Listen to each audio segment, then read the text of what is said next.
Who is your team that you think can turn it around and make that 22 Carolina-like run? Well, let's go with the guy that's on that team. I mean, like Caleb Love in Arizona, because they started the season horribly, and now they're on fire. Like, I'd have to pull up the numbers exactly. I'll do that once somebody else starts talking, but it's like they've not lost. Maybe one game in Big 12 play. And like, I mean, am I going to buy into them? Probably not per se, because it's like I feel like I trust a lot of the top teams in the sport this year when it comes to like their guard play. I don't trust Arizona, but you know what? They're winning. They haven't lost. So, and the Big 12 is actually, another one I'll mention too is Houston, because Houston has really turned it around too. Because earlier this season they started pretty slow for like a Kelvin Sampson team, and they have absolutely figured out how like what they're running. So I'd say those two. GFed, what's your team? This isn't like a national championship contender that's going to run it into March, but like when I saw this question, the one team I just thought about, remember all the hype that we had for Josh Schertz and Robbie Avila going to St. Louis, and they just fell off the face of the earth?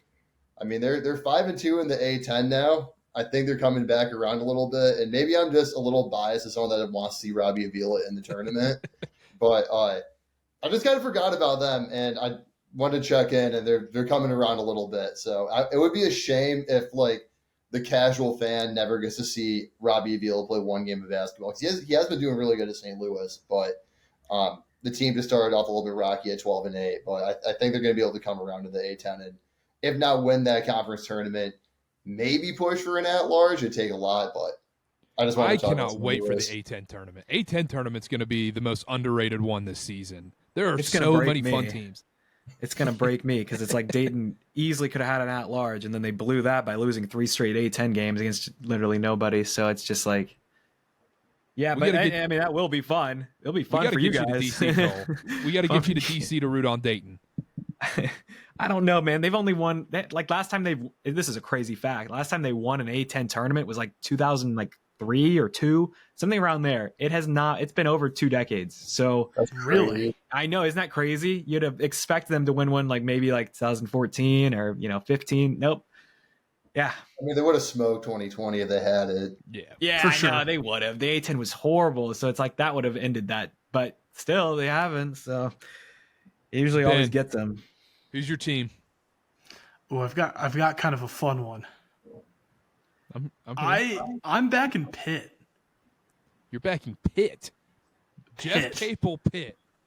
Yes. Bold. Because I just think they're a team where the performance just hasn't matched what I think they're capable of so far this season.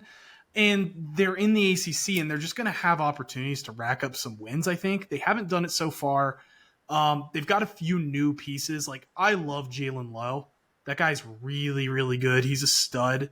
You've got, like, a transfer from Rhode Island, another guard, in Ishmael Leggett. You've got Damian Dunn from formerly Temple and Houston as well, coming off the bench. They just kind of I feel like there's always some sort of ACC team that's able to get in the tournament, just sneak in right at the end and kind of make a little bit of noise, maybe make a second weekend. And right now it might be premature. Maybe they'll just end up being like just some random NIT team. And I go, oh yeah, it never panned out. But I would not be shocked to see Pitt start rattling off some ACC wins, and then maybe as like a 7, 8, 9, 10 seed, make a little bit of noise in the tournament. They've guard play wins in March, and they do have the blueprint of a team that could cause some issues for higher seeded teams. And tonight's a huge game for them. We're recording on Tuesday, January 28th right now. They play Carolina tonight. It's a huge game for both these teams. Yeah, Carolina squeaked by against Boston College, but this is a get right, turn it around game for both of these programs, and a huge bubble game for them, because the winner of this game, I believe it should be quad 1 for both of them at this point. So huge game for Pitt. I don't hate that. That's a spicy one. I'll go, Ben, you texted me. You spoiled mine. I'm going Baylor. I think Baylor has the guards and just too much talent around this program. The bigs I have questions about, but there's just too many good players on this team around an elite head coach in this program. I just don't know how it hasn't worked out this season. You can say injuries in and out, just it just hasn't necessarily fit together quite yet. But I think Baylor can turn it around. We talk about guard play in March. They have the blueprint to make a second weekend run. I'm not saying they're going to win the title, but there's too much talent and too good of a coach on that roster for Baylor to be this poor this season. So Karter, there's going to be a game either in March or at least towards the end of the season, right? There is going to be a game where Baylor wins against an elite team because VJ Edgecombe scores 30 to 35 points and can't miss, right? Well, hopefully that doesn't happen. I feel like tonight. that's happening.